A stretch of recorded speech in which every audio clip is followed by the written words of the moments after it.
Yeah, a little calf running around. We're supposed to be expecting one more, but I don't think we're going to get it though. So, I only got one calf this year, and it's not even mine. But I guess what can you do about it? Science guys, how's it going today? So, yeah. Just want to show you guys that little calf. We did tag it. I think it was the second day it was alive. We tagged it. And, yeah, she don't care for that tag too much, but too bad. But anyways, we did a little something to the grain truck here, and I don't know if you guys can notice it or not, but I think she's gotten taller. She's gotten taller for some reason. I can't figure it out. Lots of fucking junk everywhere, but I don't know. I don't know. I can't pinpoint it. See all that ground clearance? Lots of ground clearance.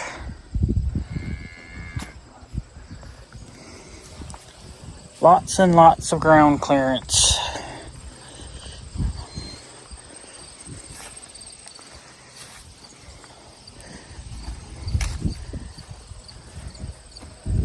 We got so much ground clearance now, it's looking like a real truck and not just some kind of a little toy.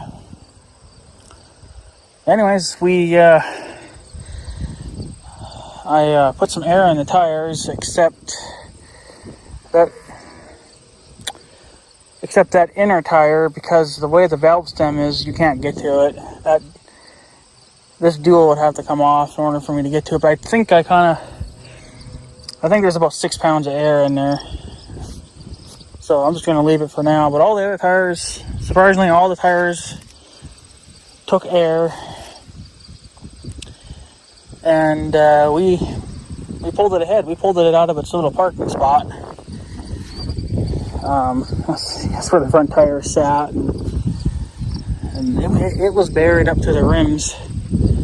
You know, the bottom of the rim there. So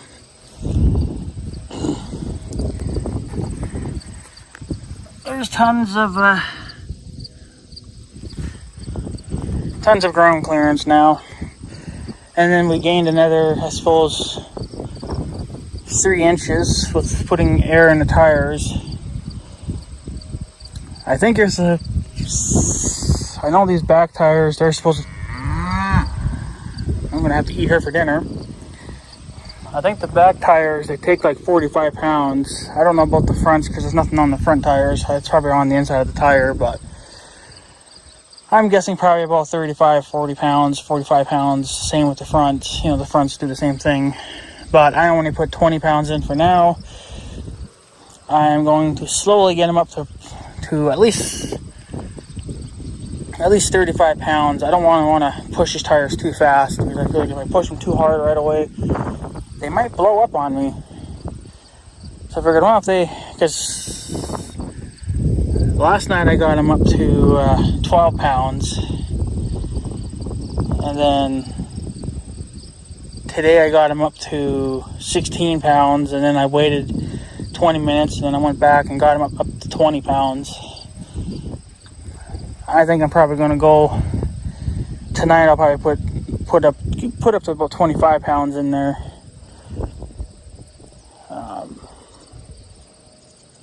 These tires don't really need a lot of air anyway, because the truck's not going to be moving, and we're not going to be driving it right now anyway. But for how long these tires have been sitting in the ground and not holding air very well, or not having any air in them at all, surprisingly, they're holding air. I'm a little bit worried about the driver's side tire. That tire looks like it's been to hell and back. It's pretty wrinkly, obviously from sitting in the ground and being flat probably. But that tire I definitely babied for air. But it's got 20 pounds in it now, and it seems to be holding it like it should. So yeah, Only thing that's left to do now is change the oil, get new spark plugs, and I need to have my uncle find the key for this thing, if we can even find the key. And I gotta get a 6-volt battery, and then actually we probably could take the 6-volt battery out of the farm all. That female cow's humping. That's how we know she's not pregnant, because she's humping everybody. So she's getting a little violent too. And the mother's hollering for the baby, even though the baby's like 15 feet from her. So yeah, we won't be having any calves now, I guess, until next year now, 2021. 2020 has been a fucking disaster, but you know what? Maybe this is actually kind of a good thing too, because with this coronavirus being out like it is, I think the price of Angus and other meat has gone down. So, and that's a girl, a little calf there. So we're gonna keep her, obviously. So yeah, no bulls to sell, which is probably a good thing, because you're not gonna get much money anyway. So it's not really worth it. Yeah, and the other thing I gotta do too is I need to check the transmission oil level, which I don't know where the hell that's at. I can't find a dipstick anywhere. I figure it's probably under the seat, because I don't see anything in the back side here. Unless there is something, I just don't see it, but I'm blind. So check transmission oil level. Probably should add a quart of new stuff regardless, just to kind of perking up the old stuff. And then imagine the rear end's dry. It looks like it's been leaking, but I'll probably just I don't know, I could just throw something in there for now, like used motor oil, just to keep everything lubricated. So I'm not going to drive it like that, but just to, once we do get this thing moving, I'm going to have to drive it a little bit, at least in the yard. And I think used motor oil will be okay in there. I'm not going to drive it like that, but just around here in the yard, it'll be fine, just to keep things. It actually might be a good thing too, because it'll clean up any gunk that's in there. So, but yeah. So we moved the truck. We pulled her ahead. And boy, did she ever get tall on me now. I know that when she was sitting in the hole, I could almost see right over the cab. And now, about right here, this is eye level, right here now.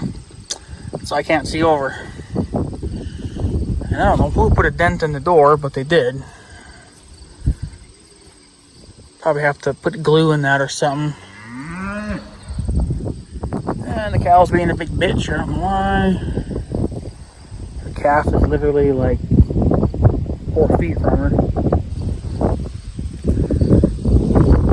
So that's what's going on. The wind's picking up now too. But yeah, we are very close to getting this thing running. I mean, we're literally about, oh yeah, I gotta get antifreeze too. I would say we're about 90% ready. Just because we gotta change the oil, put antifreeze in, find the dipstick for the transmission, top that off if it needs to be topped off, and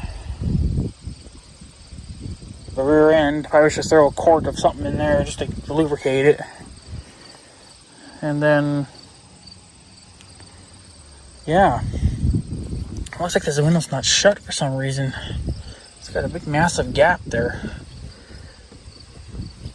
Maybe looks like the gasket's missing. I'll have to make up something there, I guess. I don't really know. But yeah, and if we can't find the key for this thing, I'm going to have to order a new key switch. And they're not cheap either, so hopefully we can get lucky and find it. Save me a lot of headache. So But yeah. So anyways, guys, I guess I'm going to take off. Just wanted to show you guys that we're getting closer to getting this bitch moving. Need to actually find the key and take the 6-volt battery out of the tractor and stick it in this thing, see if we can even at least bump it, see if the starter still works. Because if not, then I'll have to order a new starter. But I guess time will tell. So anyways, guys, I'm going to take off. So I guess have a good day and stuff. So yeah, thanks for watching, guys. Take her easy.